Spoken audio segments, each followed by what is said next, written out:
And now, Peter Paul Mounds, Almond Joy, and Cadbury Chocolate Bars presents Alien Worlds. Slowly rotating at the edge of deep space, 1,000 kilometers beyond the atmosphere of 21st century Earth, is the Arthur C. Clarke Astronomical Observatory, Starlab. Here, Starlab Research Director Maura Cassidy, along with scientists and technicians of the International Space Authority, watch over the countless suns, planets, and star systems that fill the universe. This week, Space Exploration Team Captains John Graydon and Buddy Griff experience the dislocating shock of Timeclash and discover how suddenly the here and now can be transformed into the now and then on Alien Worlds.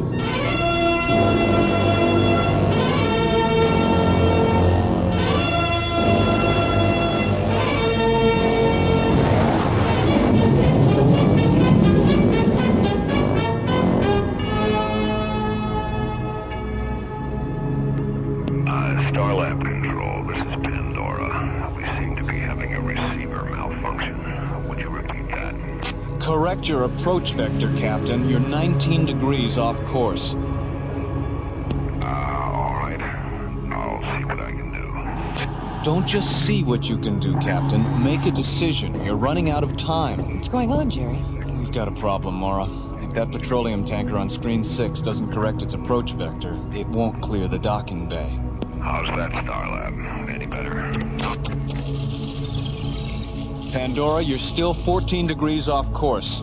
Abort your approach. Return to your original position and stand by for new docking coordinates.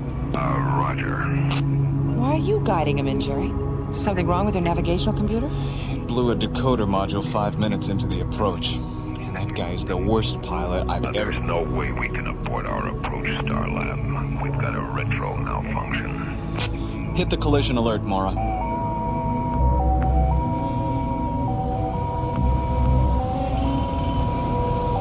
Attention, docking bay 7. This is an emergency alert. All personnel, please clear the area. Repeat, clear the area. Docking Officer Clarke, contact the bridge.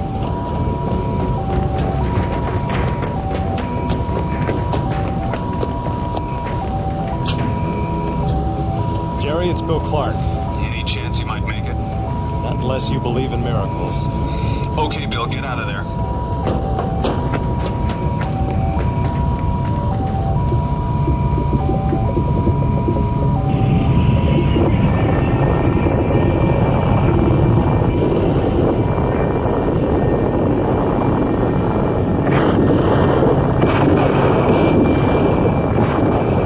Attention all emergency fire crews.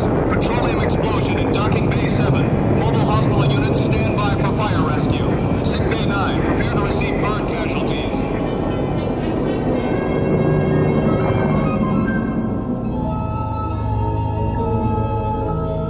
That's right, Commissioner.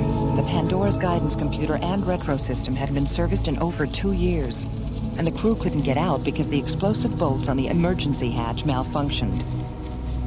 If our EFC crew hadn't put out the fire so fast, everyone aboard the Pandora would have burned alive. Commissioner, when is the Xeon Corporation going to forget about petroleum and wake up to the fact that this is the 21st century? They can't afford to wake up, Maura. Their 20th century petroleum investments still account for 60% of their assets. The only way they can make a profit on their petroleum is by selling it on Stella Vista. But Xeon owns Stella Vista. What are they doing, selling it to themselves? No, they're selling it to the independent mining companies out there. Xeon has it all figured out, Maura. If a company wants to lease mineral rights on Stella Vista, they can do it. But only if they agree to use obsolete fossil fuel equipment. This way, Xeon not only makes money on their mineral leases, but they have a captive market for their petroleum. Well, if that isn't extortion, I don't know what is. Ethically, it is extortion, Maura. Legally, it's known as taking care of business. The good news is that Xeon will have to keep its tanker fleet grounded until we finish our investigation of what happened today. Don't worry. Xeon won't be putting up any more tankers like the Pandora. Do you know about the original Pandora, Commissioner? The one in Greek mythology?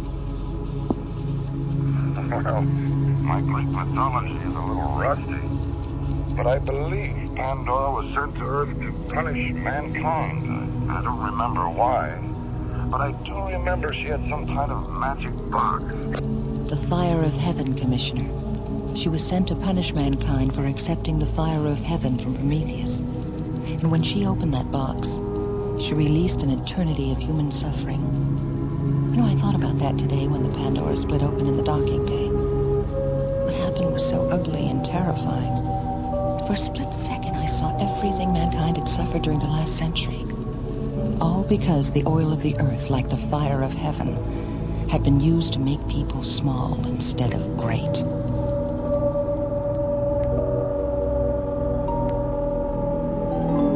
Alien Worlds will continue. Get the sensation, a cool combination, chocolatey and mint. Your peppermint patty. Ooh, the sensation, a perfect relation, chocolatey and mint. From Peter Paul. Cool as the snow falling light on the trees. Just take a bite for a cool minty breeze. Get a York peppermint patty and get the sensation. Get the sensation, a cool combination, chocolatey and mint. Your peppermint patty. Ooh, the sensation, a perfect relation, chocolatey and mint. From Peter Paul. Sends a shiver of cool right down to your knees. After one taste, you just gotta say please. I want a York peppermint patty to get the sensation. Get the sensation. Your peppermint patty. Get the sensation.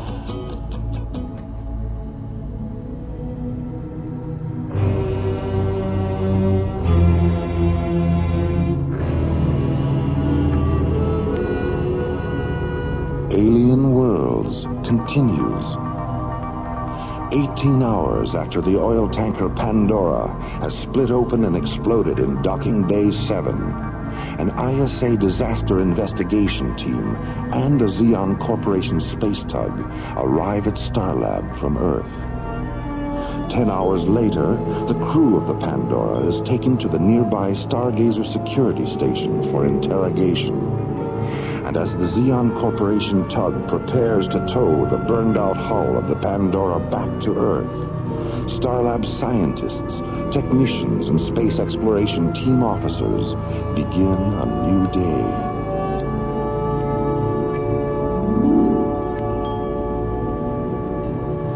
Skipper, when we get to Valaria this afternoon, let's ask their science master. What's his name again? Galen Virago. Yeah. Let's ask Galen Virago if we can go for a spin in that time machine of his. Oh, I don't think so, buddy. Where would you go if you could take a ride in it? I'd like to go back to 1939 and have Lamont Cranston teach me how to cloud men's minds. Lamont Cranston? Yeah, the Shadow. He knew what evil lurked in the hearts of men. And how did he know that? When he clouded their minds, they told him the truth, the whole truth, and nothing but the truth.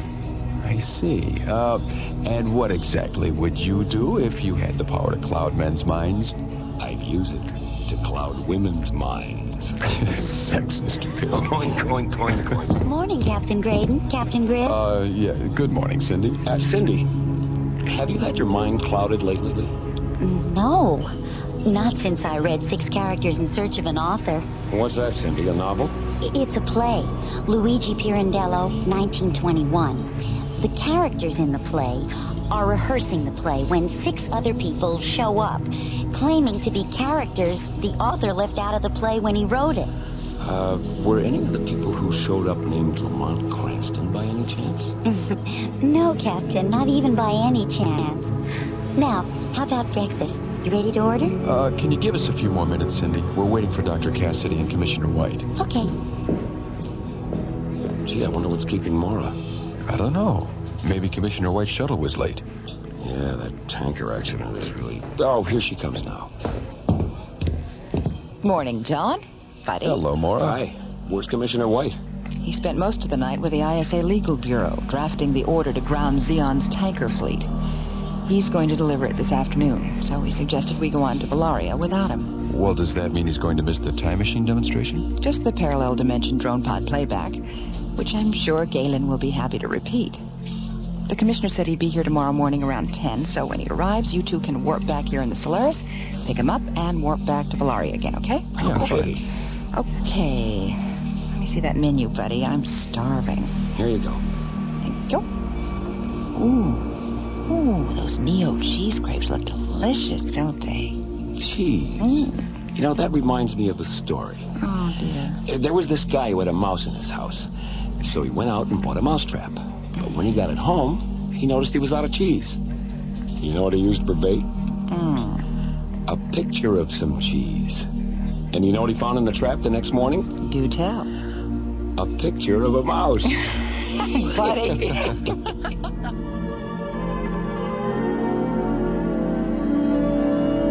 Meanwhile, on Valaria, science master Galen Virago and his apprentice Marika Zarnos enter the chronology pavilion of Valaria's Magnitude 5 research complex.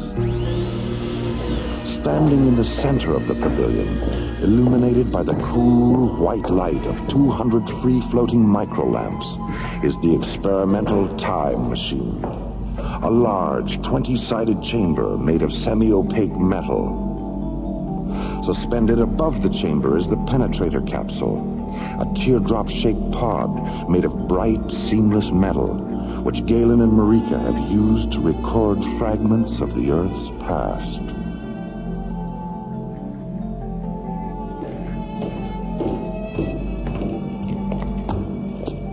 Marika, I want to conduct one last test before Dr. Cassidy arrives. Lower the pod into the chamber.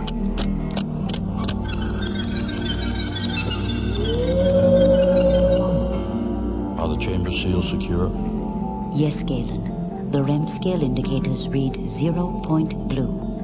Rotate the chamber until its decoders interlock with the pod's Yerushalayim data. Yerushalayim interlock. Confirmed.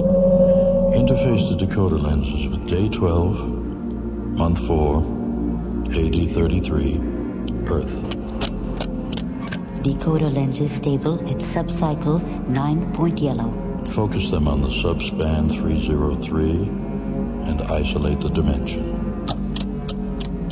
Dimensional isolation confirmed. I have the execution site on the screen.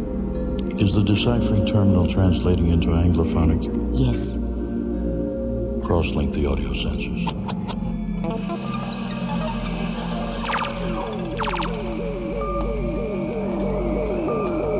Father, forgive them, for they know not what they do.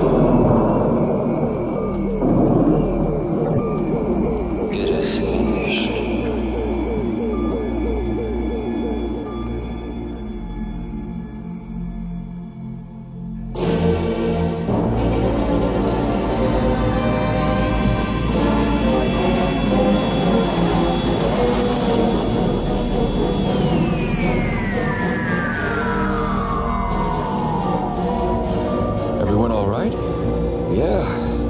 You, Maura? Fine, buddy. Fine, buddy. Fine, John. Fine, John. What's the problem, Maura? I still have double vision from the warp-through. Oh, so do we, Maura. Terrific. So, here we are. 6 characters in search of Valaria. Oh, speaking of Valaria, there it is. Screen 9, Skip. Solaris to Valaria Comm Center. We're tracking you, Solaris. Reduce speed to 1,200 kilometers per hour and maintain present course for 3 minutes, 16 seconds. At 0+316, terminate your engines and lock your controls. One of our pilot drones will guide you down. Roger. Take it down to 1,200 kph, buddy.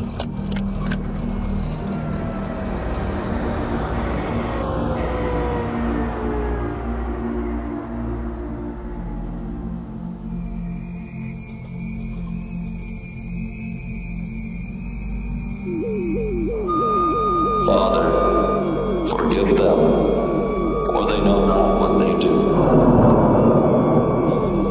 Turn it off, Marika, please.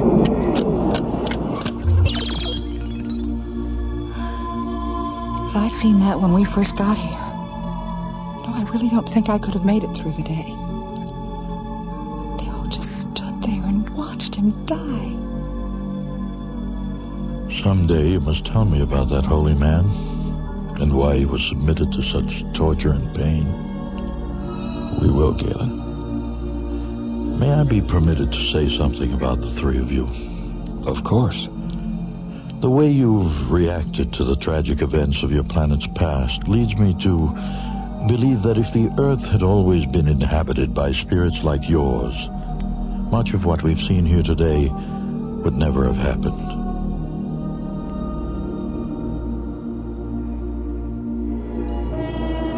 "16 hours later, as Valaria's twin suns tint the morning sky a pale, crystalline yellow, the Valarian Comm Center receives a transmission from Starlab. Please inform Dr. Cassidy that Commissioner White has arrived and that he'll meet Captain Graydon and Captain Griff in Docking Bay 31. Half an hour later, Buddy and John board the Solaris, and as Maura and Galen watch from the Valeria Tracking Center, the sleek white SET interceptor blasts off for Starlab.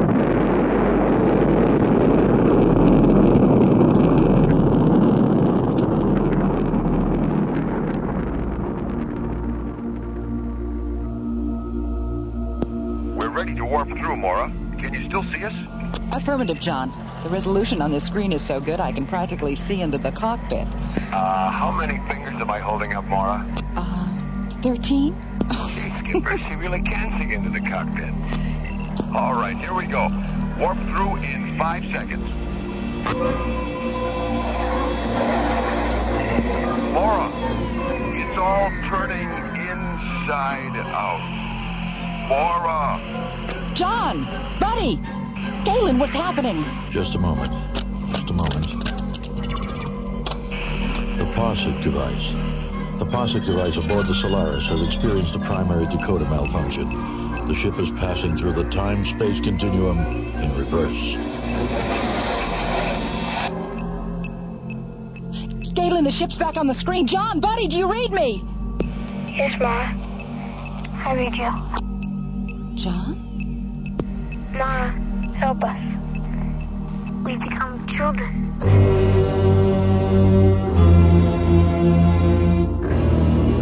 Alien Worlds will continue. Pardon me.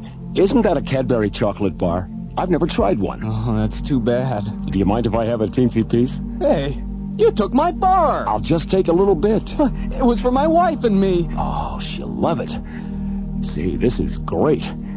You know you can get carried away with this stuff? Yes, I've noticed. Oh, come on, it's a big bar. It's getting smaller. When people get a taste of a big, thick Cadbury chocolate bar, they get very carried away. Because only a Cadbury bar is so rich, so creamy, so Cadbury. And with the big-size Cadbury chocolate bar, you get a big choice. Cadbury Fruit and Nut, Cadbury Almond, Cadbury Caramello, and of course the big favorite, Cadbury Milk Chocolate. So remember, when you get your Cadbury, be careful. Because with Cadbury, people can get very carried away. Can I have my Cadbury back now? Your Cadbury? Oh, well, I guess I got carried away. You will get carried away with Cadbury.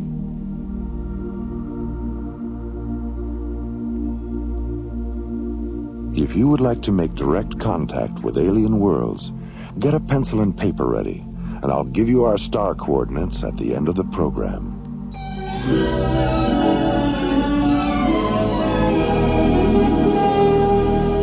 Alien Worlds continues.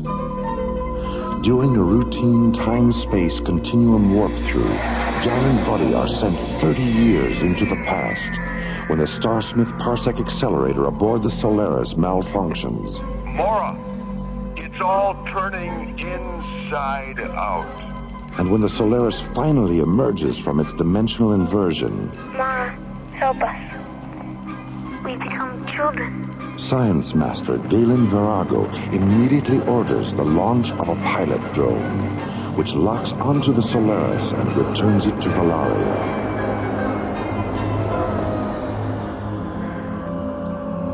"2 hours later, Buddy and John are once again standing before the Valarian time chamber.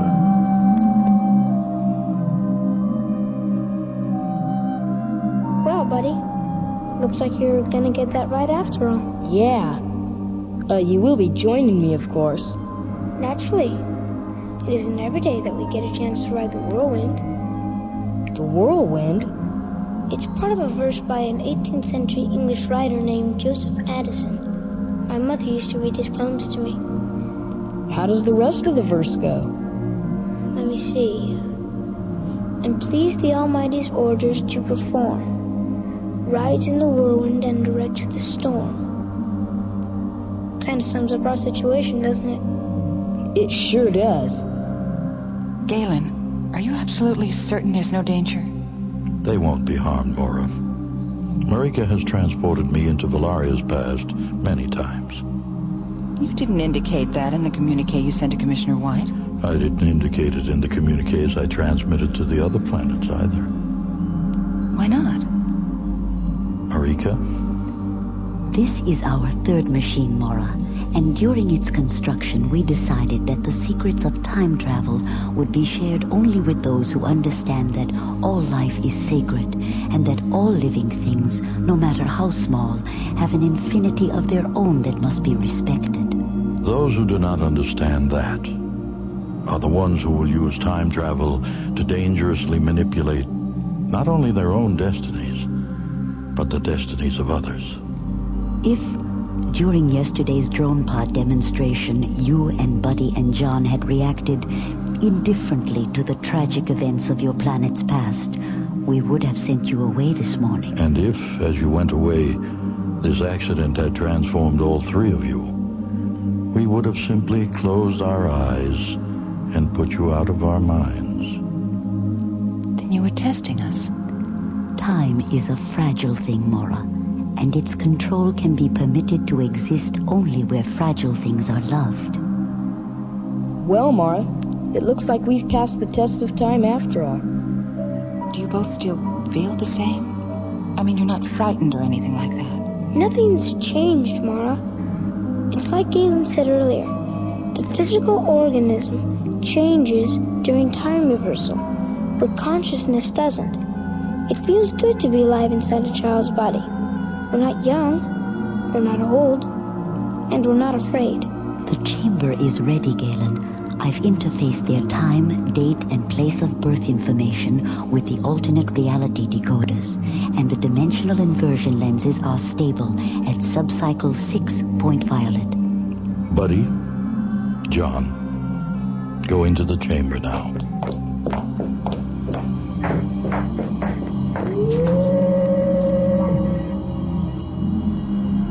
Cross-link the audio sensors, Marika.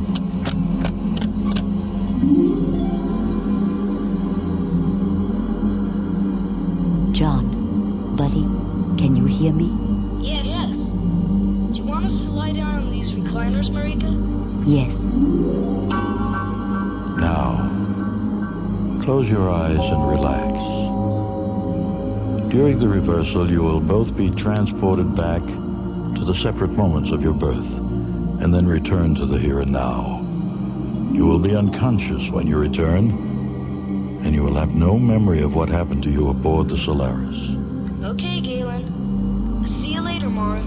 Goodbye. See you soon. Begin the cycle, Marika.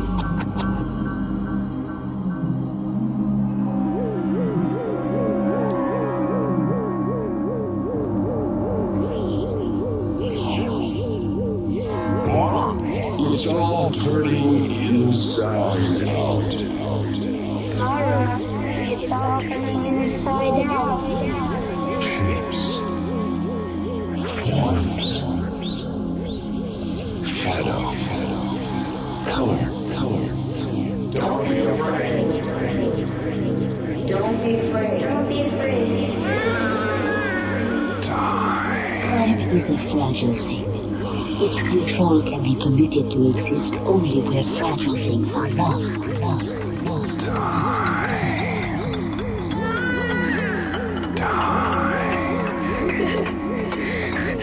Time is an illusion. We're not passing through it. It's passing through us. I am physical. I am dying. I am divine. Shall we return to the sea without you? I've never missed you as much as I do now. Mara, it's all turning.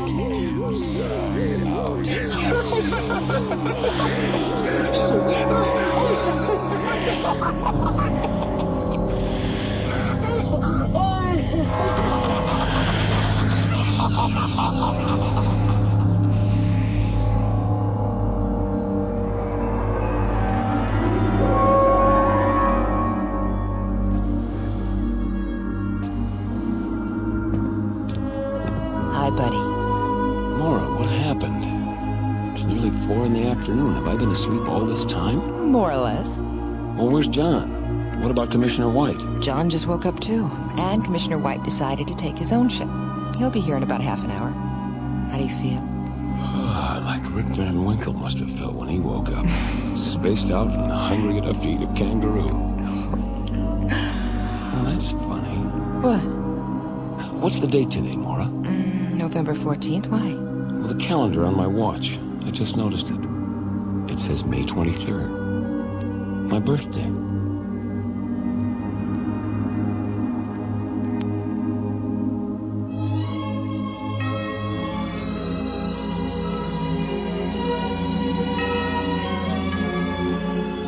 Timeclash was written by Ron Thompson and starred Linda Gary, Chuck Olson, Bruce Philip Miller, and Corey Burton, with special guest stars Mel Wells, Eric Taslitz, Susan Silo, and Eric Green. Associate producer Ron Thompson. Music director Tom Rounds. Engineer Stu Jacobs. Assistant to the producer Jim Cook. Technical consultant Peter Sky. Alien Worlds was created, produced, and directed by Lee Hansen and is distributed by Watermark Incorporated. And now, if you'd like to make direct contact with the cast and crew of Alien Worlds, here's our address. Post Office Box 8170, Universal City, California, 91608. That's Post Office Box 8170, Universal City, California, 91608. Let us hear from you. And so until next week, this is Roger Dressler inviting you to join us for our next adventure, Death Song, from the elsewhere and elsewhen of Alien Worlds.